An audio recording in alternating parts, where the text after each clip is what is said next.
Came to Ahmedabad. Majama. So I'm going to give a little bit talk for next 30 minutes on what's the genesis of machine learning and what's AI and how Google Cloud can go and impact that in our day-to-day lives. So how many of you are using Google Cloud? Okay, so how many of you are already using certain cloud APIs? How many of you plan to use cloud APIs? How many of you are mobile developers here? Wow. Okay, so that makes sense in terms of the number of people wanting to use cloud APIs and how many of you are yet to planning to go and use cloud APIs. So without much ado, let's get on with it. So machine learning today is there affecting us on a day-to-day basis, right? So you have machine learning which is impacting all our lives on a regular basis. So how many of you feel that you're consuming machine learning as a user? So rest of you, what do you feel that you're consuming as a user? The fact of life is if you're using Google, if you're using YouTube, if you're using Facebook, if you're using now Twitter, you are consuming machine learning as a user. Because all these apps have become very intuitive, they predict what you're looking for, and they understand your next move, they understand your interests, and eventually start supporting you with that. And all this is possible using deep learning methods, predictive analytics. You need to basically do the classification and clustering of all those commonly used things based on your preferences. In some cases, how many of you are already speaking to your phone? Okay, I thought there'll be a lot more people who are speaking to the phone. But increasingly, we see, especially the first-time users, the people who have actually started using smartphones very, very newly, the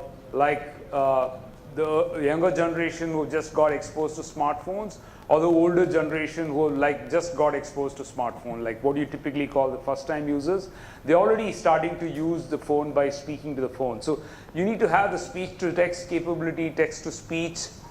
How many of you are using things for image recognition? Are you using anything on your Android phones for recognizing image? Yeah, so there's a whole host of already machine learning algorithms already out there, which is powering your phone usage, powering your apps, so that you're able to use this in a much more effective way and get the kind of results which you're looking at. So Google's mission doesn't change. It's basically to organize the world's information and make it universally accessible and useful. This is something which is the one which is driving us on a day-to-day basis, and all what we're trying to do, all the technology, what we're trying to incorporate is to make sure that we're able to make this mission possible. Be it for a farmer out there in a rural village in Gujarat, or to the same Gujarati who's probably in the Silicon Valley and working for one of these hotshot emerging startups, right? At the end of the day, everybody needs that information, and we need to make sure that information is meaningful for that person. So same Gujarati who's there in Silicon Valley, or the Gujarati who's there actually right now producing your food for you all, right? And everybody needs information. So what is the Gujarati out there probably harvesting a certain farm produce for, which is eventually going to become food for you? What is the kind of information you think he'll need on his phone? Sorry? Weather patterns. Weather? Weather patterns. Yeah. Then? Soil data. Yeah. Yeah, he might need soil fertility. He might know what is his prices for his produce. He just needs basic forecast, right? So if he needs to decide to put a particular like a millet or a rice or a pulses, he needs to know what's the price going to be 3 months from now, what's the price going to be 4 months from now. These are basic information so that he knows whether, because one of the basic things a farmer needs is insulation from price drops so that he's able to recover those money, right? So these are the basic things which he needs, and how do you think he's going to consume that? How does a farmer consume his information?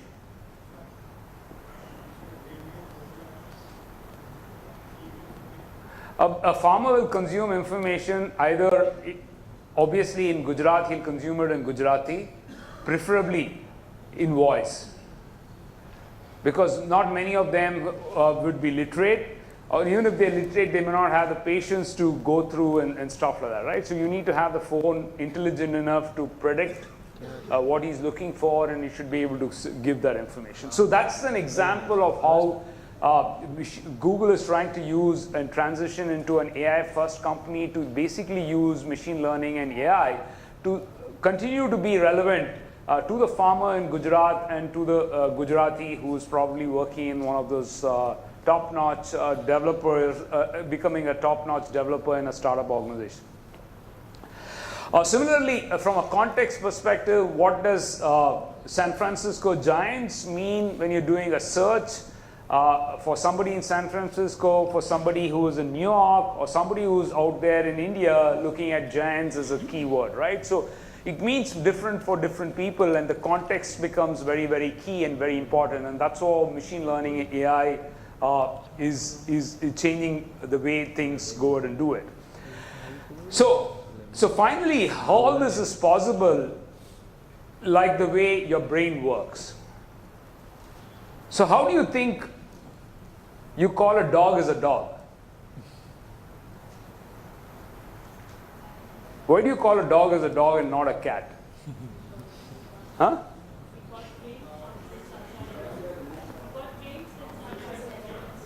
So your brain got conditioned, no? Somebody kept showing that picture and then you saw dogs and then picture and dogs, and then your brain believed, finally, it's a dog. Dog is a dog is a dog. If somebody had told that same dog is a monkey, your brain would have believed that. Correct? Yes or no? Yes. So same way a neural network works. So you need to basically condition the neural network. You need to train the neural network. Neural network is nothing but a network of mathematical models of the way the brain works that sends inputs through a series of processing steps to generate an output. So this is the input which goes through all these tensors, which is the neural network, and then you get an output. So you feed some data in and you keep training based on the data, and then it eventually believes that dog is a dog is a dog. And so you put a cat photo, it'll just say it's not a dog. But if you train the machine using a cat photo saying it's a dog, it'll show you as a dog, right? So you're getting what I'm trying to say. It's the same way how a brain works. So this is some of the examples, right? So how do you keep training this and keep feeding all these photos so that you're able to get this training algorithms going so that your prediction rate and your accuracy rate keeps going up. And so this becomes the very, very basis for you to start building machine learning algorithms and machine learning models. So it's changed a lot from the way Google used to write before the advent of machine learning into mainstream, right? So when you had to figure out how giants come, it has to be a lot of context, right? So we need to have a lot of programmers to figure out saying, okay, if there's a query being fired called giants, and if it comes from Bay Area, it is probably related to San Francisco giants. If it is from New York, it is related to New York giants. Or if it's somebody else, it's outside of that. You had to get that many more programmers sitting and writing all these conditions, whereas now, with advent of machine learning, it happens automatically. Because the neural network behind it automatically detects and takes the position based on the algorithms which is already out there. So you don't need to have an army and battalion of programmers writing and segregating these queries so that your query, when you're doing a search, becomes automatic. All that is now possible through using machine learning. Yeah, you need to also keep making these tiny adjustments to the model so that you're able to get the output like the way you would actually want to because that's where the tweaking happens, so that you need to keep tweaking so that your accuracy rates goes up and you don't make those errors and mistakes. Yeah, so you need to keep doing this and keep going and testing it so that eventually you know that when you give a cat's photograph, the machine goes ahead and detects it as a cat.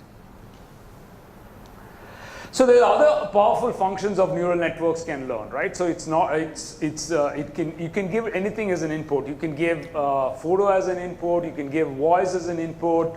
You can give text as an input for that to go ahead and get you the right kind of prediction.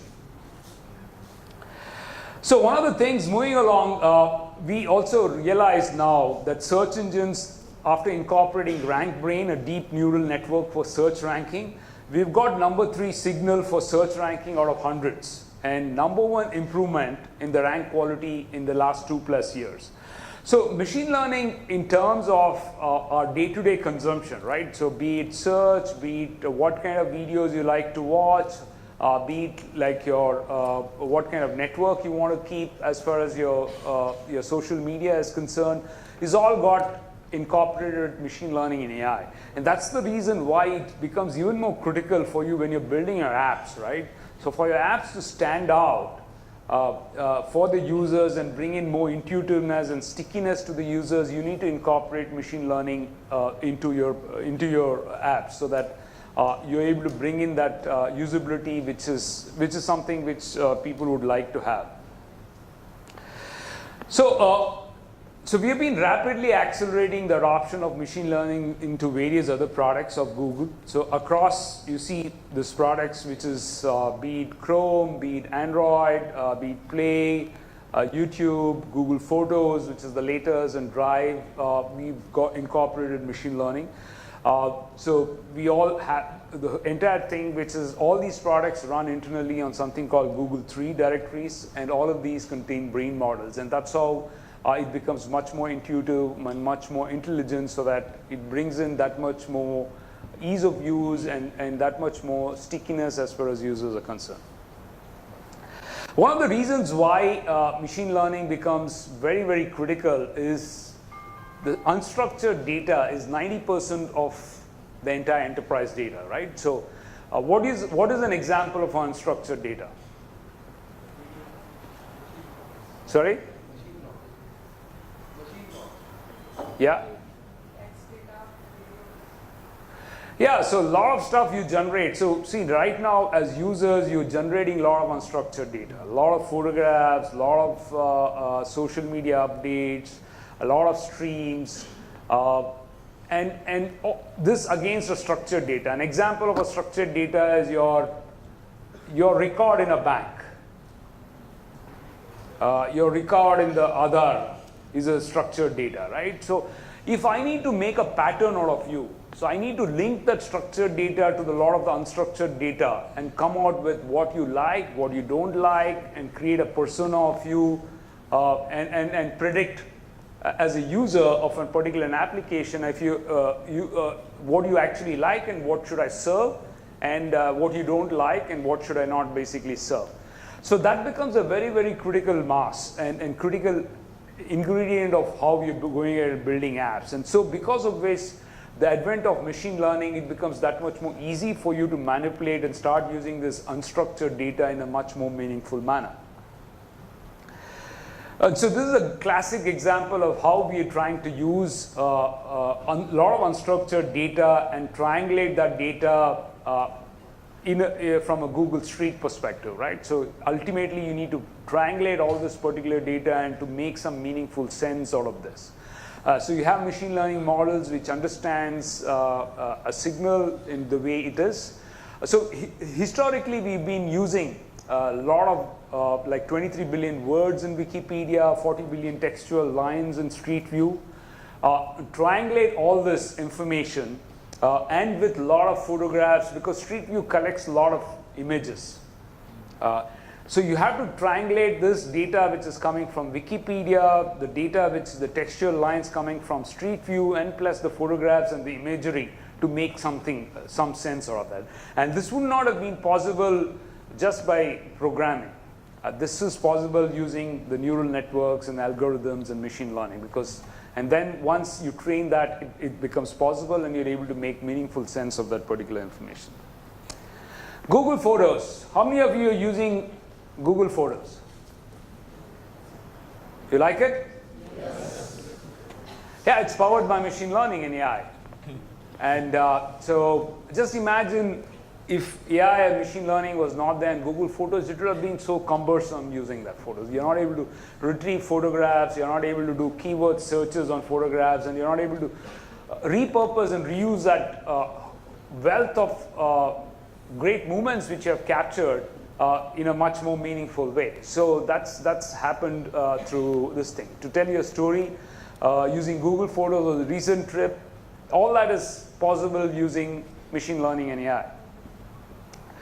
So this is another technology, Google Translate, which is again using AI and machine learning, which doesn't use the traditional way of translation, which is not scalable, and use AI-based, which is scalable and which can be used on the fly. So Gmail, all the Gmail users, you have a smart reply incorporated into it, so it predicts what you're doing, it understands the context and then proposes so that you become much more productive, your response times are faster, and you actually feel like responding to emails basically because most of the job the machine does and you just need to direct it the way you would like to do it. Okay, beyond core products into health and robotics, I know for a fact that I've been working as a part of this Launchpad mentor program for quite some time now, and we had a recent cohort for the Solve for India batch, and we have lots of healthcare startup applying for AI and ML bootcamp, and all of them are using AI and ML. And why do you think AI and ML is big for healthcare, especially in India? Any particular thoughts, ideas? Because we have lots of data, so other countries have village population. We have lots of data, we have lots of diseases, so we can easily do supply work. Absolutely. We have lots of data, we have lots of people. Lots of people means lots of health issues. Lots of health issues means lots of data. But why still we need to have AI? No, but there's a fundamental problem. Why you need AI to solve healthcare issues in India? Sorry? Yeah, in simple terms, there's less doctors. This is the, and why there are less doctors? हाँ, महंगा है. कितना साल लगता है एक doctor ready होने के लिए?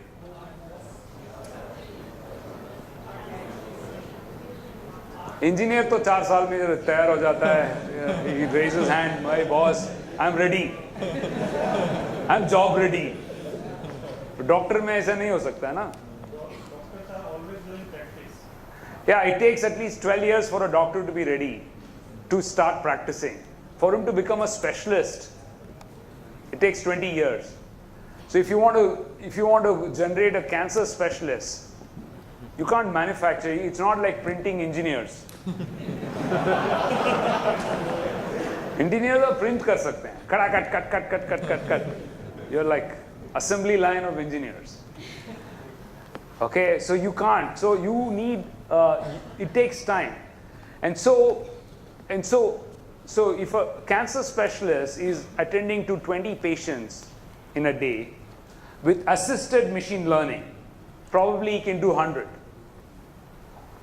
You know, assisted machine learning, the machine takes care of most of the diagnosis and stuff like that. He comes and says, okay. So the productivity goes up, you're able to solve more issues, and healthcare is something which is very important, right? So developer. So that way we starting to see a lot of use cases, a lot of startups are jumping on that and really starting to make a big impact. Okay, so the other one is in terms of sharing tools with researchers and developers on the world. Machine learning category on GitHub is very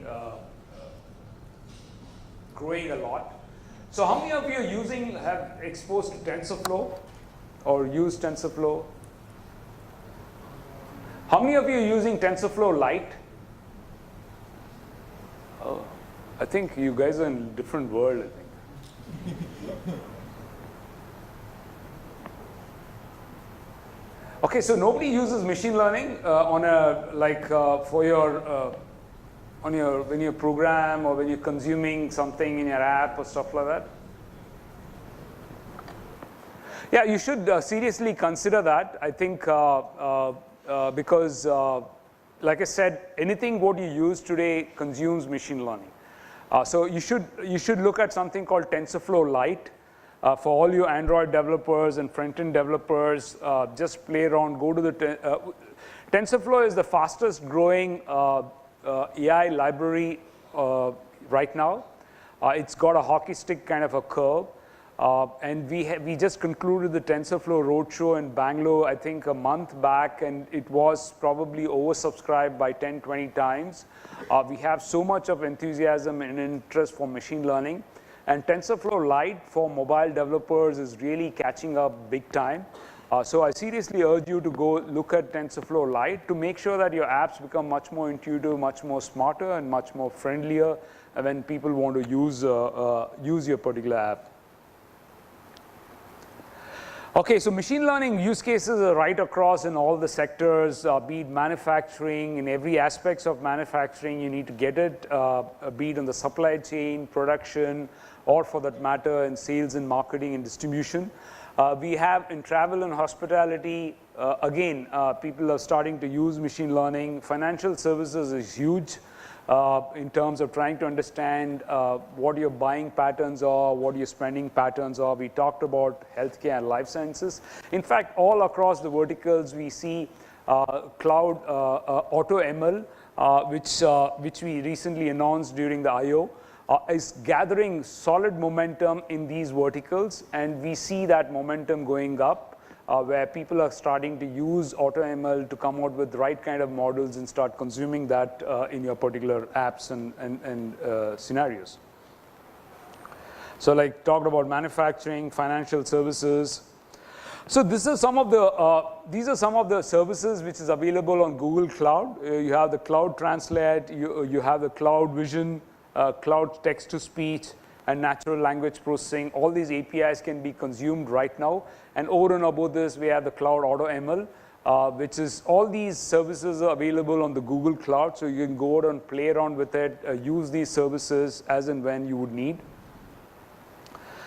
So in terms of training your data, so this becomes very critical, especially when you have a huge set of user data, log information, and then you want to triangulate that with a lot of unstructured data. You might want to look at using certain services like BigQuery, Data Lab, storage for you to have storage of both structured and unstructured data, and then run some of these ML models readily available on the Google Cloud.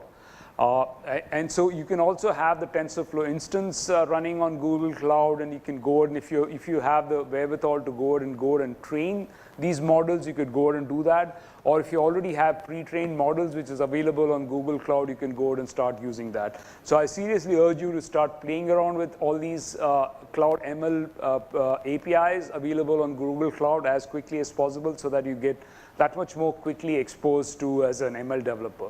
So one of the biggest thing is ML, if you are looking at seriously having a career in machine learning and data science, you should become very intuitive user of ML yourself. You should understand when you're using certain products, how ML is working behind the scenes to make it much more intuitive.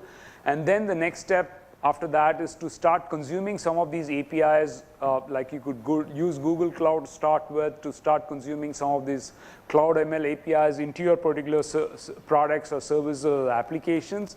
And then eventually the third step is that you say that I want to build my own custom models. I have a huge set of data sets which is available.